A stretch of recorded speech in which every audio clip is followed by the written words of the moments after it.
Assalamualaikum warahmatullahi wabarakatuh. Halo, selamat malam semuanya, teman-teman. Hari ini kita akan membahas terkait ketidaksetaraan gender yang ada di Indonesia, tantangan maupun solusinya. Nah, teman-teman semuanya, fenomena ketidaksetaraan gender masih menjadi tantangan dalam pencapaian Sustainability Development Goals atau SDG di Indonesia. Kalau teman-teman lihat, ya, dari laporan Badan Pusat Statistik di Indonesia tahun 2023, indeks pembangunan gender atau IPG di Indonesia masih berada di angka 92,63. Ini tentu menunjukkan adanya kesenjangan signifikan antara perempuan dan juga laki-laki dalam aspek pendidikan, kesehatan, dan juga ekonomi. Kondisi ini tentu mencerminkan masih kuatnya hambatan struktural yang membatasi akses serta kesempatan perempuan di berbagai bidang. Di ranah politik saja, representasi perempuan di Indonesia masih tergolong rendah. Berdasarkan data Komisi Pemilihan Umum atau KPU tahun 2024, keterwakilan perempuan di DPR RI di periode 2024 hanya mencapai 21,90%, jauh di bawah target ideal yaitu minimal 30%. Minimnya partisipasi perempuan dalam politik berakibat pada kurangnya kebijakan publik yang responsif terhadap kebutuhan serta isu-isu yang berdampak langsung pada mereka. Dalam sektor ekonomi, laporan Global Gender Gap Report tahun 2023 dari World Economic Forum atau WEF menempatkan Indonesia di peringkat ke-87 dari 146 negara dengan skor indeks kesenjangan gender sebesar 0,697. Angka ini tentu mencerminkan bahwa perempuan masih menghadapi hambatan yang signifikan dalam mengakses peluang kerja, mendapatkan penghasilan yang setara, serta memiliki aset produktif dibandingkan dengan laki-laki. Selain itu, kekerasan berbasis gender masih menjadi permasalahan sosial yang serius. Komnas Perempuan pada tahun 2023 melaporkan bahwa jumlah kasus kekerasan terhadap perempuan sepanjang tahun 2022 mencapai 457.895 kasus. Meningkat sebesar 15% jika dibandingkan dengan tahun sebelumnya yang berjumlah 338.496 kasus.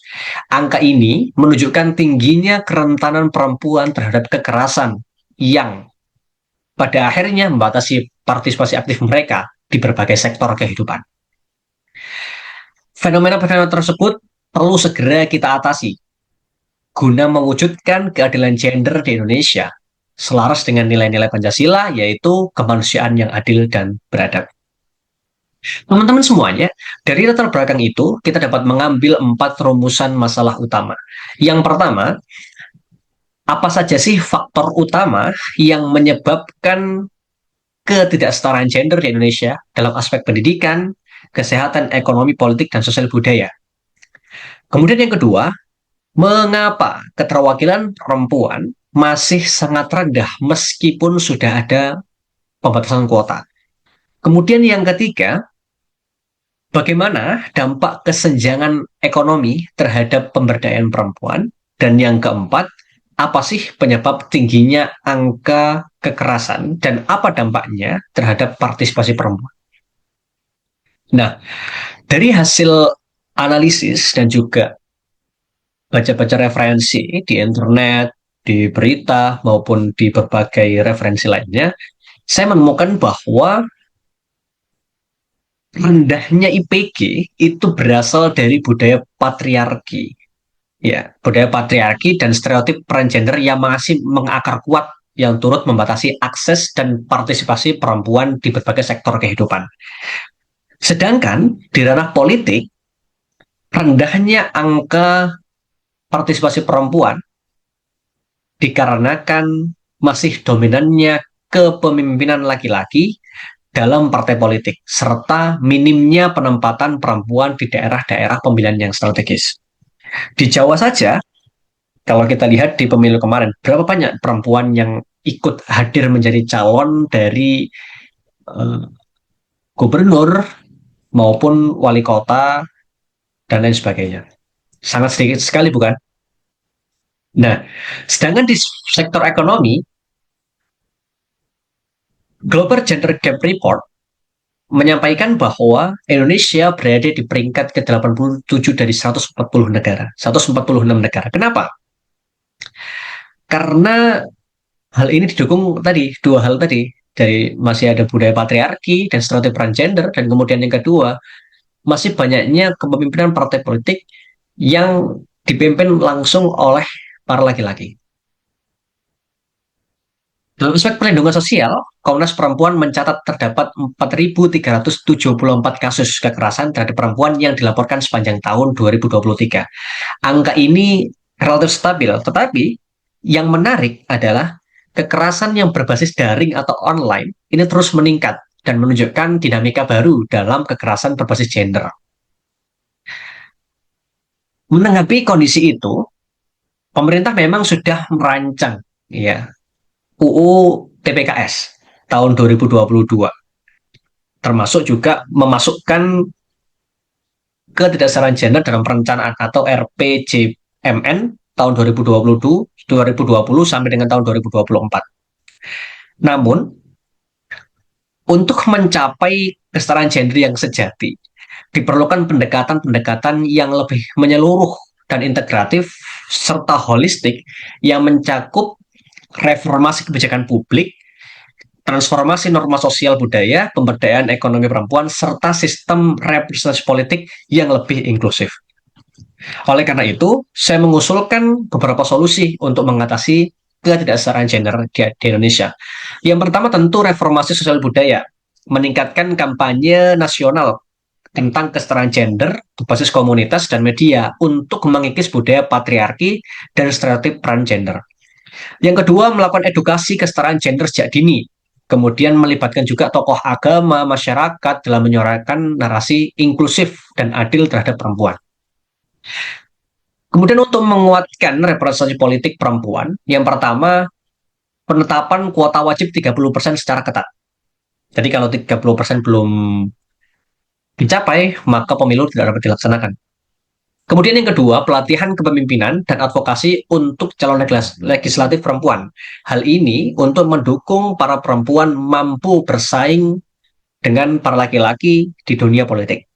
Yang ketiga, reformasi internal partai politik untuk menjamin keterwakilan perempuan dalam pengambilan keputusan.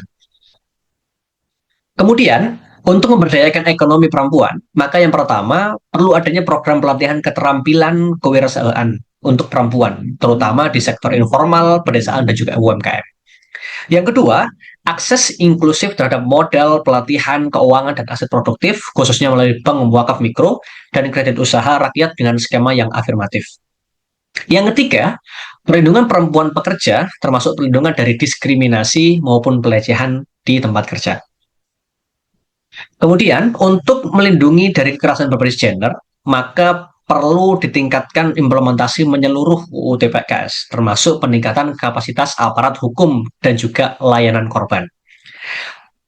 Penguatan unit juga perlu dilakukan agar menciptakan rumah yang aman, terutama di daerah dengan angka kekerasan yang tinggi. Perlunya ditingkatkan pendidikan digital untuk perempuan dan remaja guna menghadapi ancaman kekerasan berbasis gender online. Oleh karena itu, teman-teman semuanya, ketidaksetaraan gender di Indonesia merupakan permasalahan kompleks yang bersifat struktural, kultural, dan multidimensi.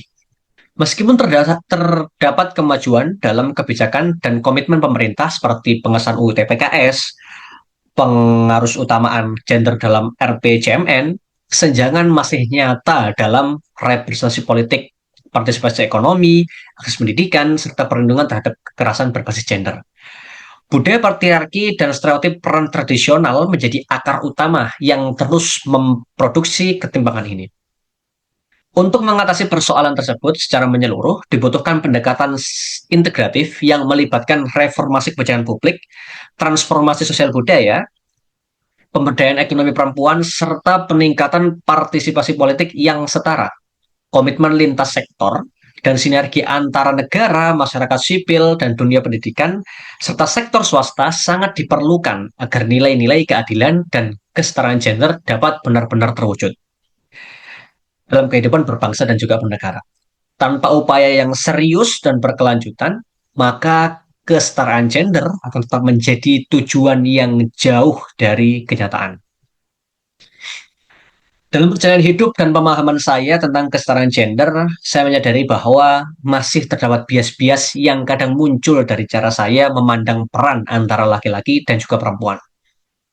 Atau secara tidak sadar saya kadang merasa bahwa laki-laki itu lebih superior dari perempuan, atau bahwa tempat perempuan secara kodrati adalah di rumah untuk menjaga keluarga, sementara laki-laki lebih cocok untuk mencari nafkah.